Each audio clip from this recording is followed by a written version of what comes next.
चलो ठीक है, आओ हम लोग देखते हैं आपका डिफरेंशिएशन। ठीक है, लास्ट ईयर भी आपने क्या किया है, डिफरेंशिएशंस के चैप्टर को पढ़ा 11th स्टैंडर्ड में, वहाँ पे भी कुछ सम्स आपने सीखे हैं। तो उसको स्टार्ट करने से पहले हम लोग थोड़ा सा कुछ बेसिक्स देखते हैं। जैसे कि अगर आप देखेंगे derivative of some standard functions. देखो, अगर आपको डेरिवेटिव का चैप्टर करना है तो सबसे पहले जो ये वैल्यू है इनकी आपको लर्न रहनी चाहिए। अदरवाइज कोई भी आप सम्स करेंगे आपको समझ में नहीं आएगा, कि कोई सिखाने वाला क्या करेगा, डायरेक्टली आंसर आपको लिख देगा। तो आपको क्या करना पड़ेगा, इनके जो वैल्यू है आपको लर्न करने पड़ेंगे। जैसे कि अगर आपके पास दिया गया है, हम देख रहे हैं स्टैंडर्ड फंक्शन। ठीक है, जैसे y इक्वल टू आपको एफ एक्स दिया गया है, फंक्शन ऑफ x दिया गया है, तो y का डेरिवेटिव आप किस तरह से निकालेंगे, डी वाई डी एक्स। ठीक है, f के लिए अगर आप देख रहे हैं तो यहाँ पे डैश, ये जो डैश लगाया गया ये क्या रिप्रेजेंट करता है कि डेरिवेटिव आपने निकाला हुआ है किसका, x का। तो यहाँ पे मैं कुछ आपको बेसिक बता रहा हूँ, उसको आप देखें। अगर आपके पास फंक्शन में k that is constant number, अगर आपके पास कोई कांस्टेंट नंबर है और उसका आपको डेरिवेटिव फाइंड आउट करना है, तो आपको याद रखना होगा कि कांस्टेंट नंबर का जो वैल्यू आएगा वो क्या आएगा, 0। अगर आपके पास x दिया गया है तो x का जो होगा 1। ठीक, रूट x के लिए क्या लिखना होगा आपको, 1/2 रूट एक्स। डन। 1/x के लिए -1/x square. x raise to n है अगर आपके पास, तो इसका अगर हमें डेरिवेटिव फाइंड आउट करना तो क्या करना होगा, n into x n-1। a raise to x के लिए हमारे पास है a raise to x log a। e raise to x का जो वैल्यू होगा वो e रेज टू x ही होगा। ठीक है, और log x के लिए हमारे पास होगा 1/x। ये जो स्टैंडर्ड फंक्शन आपके पास मैंने लिखे हैं, इसको आपको क्या करना होगा, याद रखना होगा, अदरवाइज सम आपको समझ में आएगा नहीं। ठीक है, कुछ बेसिक रूल्स है, उसको अगर आप देखें, जैसे कि रूल्स ऑफ डिफरेंशिएशन दिया गया है। जैसे कि अगर आपके पास y equal to u plus v, ठीक है, या फिर u माइनस वी, या फिर u इंटू वी, इस तरह से ये u अपॉन बी करके दिया गया है। तो अगर हमें इसे सॉल्व करना है तो क्या करना होगा, सबसे पहले आप क्या करेंगे, y का डिफरेंशिएट करेंगे तो इसका हो जाएगा dy अपॉन डी एक्स। उसके बाद आपको क्या करना होगा, पहले u को डिफरेंशिएट करेंगे फिर v को। जैसे कि देख रहे हैं आप, पहले u को फिर v को। सिमिलरली अगर आपके पास माइनस में है तो वही प्रोसेस होगा, आप पहले y को डिफरेंशिएट करेंगे फिर u को, बीच में माइनस और फिर v। u इंटू वी है, देखिए ये सब याद रखें आप, u into v, u upon we.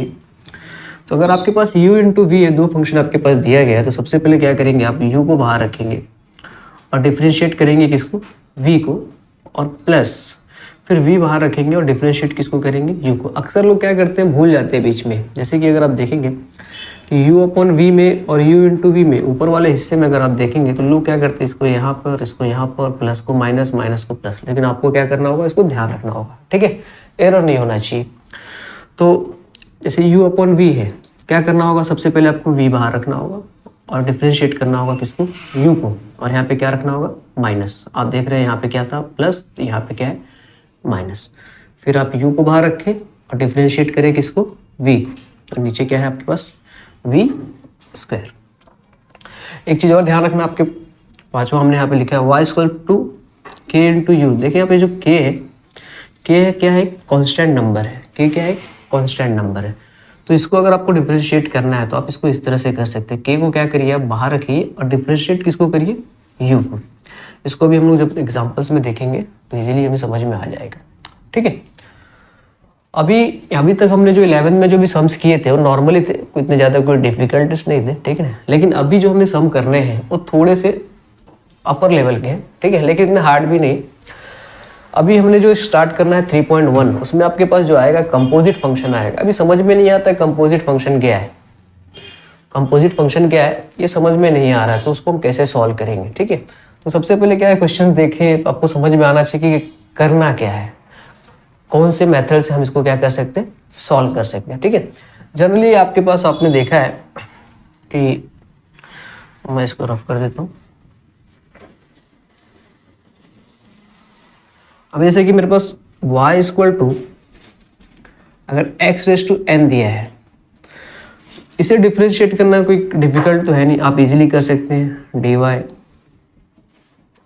dx equal to n into x n minus 1, ठीक है। लेकिन कंपोजिट फंक्शन में क्या होगा? कंपोजिट फंक्शन में अगर आप देख रहे हैं तो दिया गया है if y equal to function of u, और u को आपको डिफरेंशिएट करना होगा, ठीक है।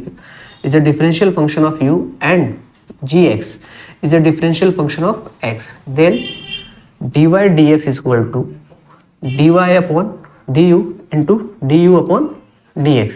ये जो फॉर्मूला लिखा गया है, ये फॉर्मूले को हम लोग कहते हैं चेन रूल। क्या कहते हैं? चेन रूल कहते हैं, ठीक है। तो मैं समझाने की कोशिश करता हूँ, आप देखो। आप जैसे कि एक एग्जांपल से, जैसे आपके पास एक क्वेश्चन दिया गया है y equal to 4x cube plus 3x square minus 2x raise to 6। अभी इससे पहले हमने जो फॉर्मूला देखा था y equal to x raise to n, यहाँ पे जैसे कि मैं इसको रखता हूँ 6। अब आप देखेंगे तो दोनों क्वेश्चन में डिफरेंस है। इसे सॉल्व करना बहुत इजी है, कोई टेंशन नहीं है। आप इजीली इसका आंसर लिख सकते हैं। क्या लिख देंगे आप? dy dx 6x 6 minus 1 6x 5। लेकिन क्या इसे हम इस तरह से सॉल्व कर सकते? नहीं कर सकते। रीज़न? क्योंकि हमारे पास ऐसा कुछ है नहीं। जिस तरह से हमारे पास x रेज टू n के लिए हमारे पास फॉर्मूला था, हमने अभी थोड़ा टाइम पहले देखा था, यहाँ पर देख सकते हैं आप, वैसा यहाँ पर है नहीं। तो ये एक कंपोजिट फंक्शन है। मतलब ये जो फंक्शन है, ठीक है, इसको हम क्या एज्यूम करेंगे? x एज्यूम करेंगे, और x एज्यूम करके इसको सॉल्व करेंगे। फिर जिस फंक्शन को हम x एज्यूम किए हुए हैं उसको फिर से हमें क्या करना पड़ता है? डिफ्रेंशिएट करना पड़ता है, ठीक है। तो वही जो तरीका है उसको हम लोग किस तरह से कर सकते हैं? चेन रूल से कर सकते हैं, या फिर आप डायरेक्टली भी कर सकते हैं, ठीक है। डायरेक्टली भी आप कर सकते हैं, कोई दिक्कत नहीं है।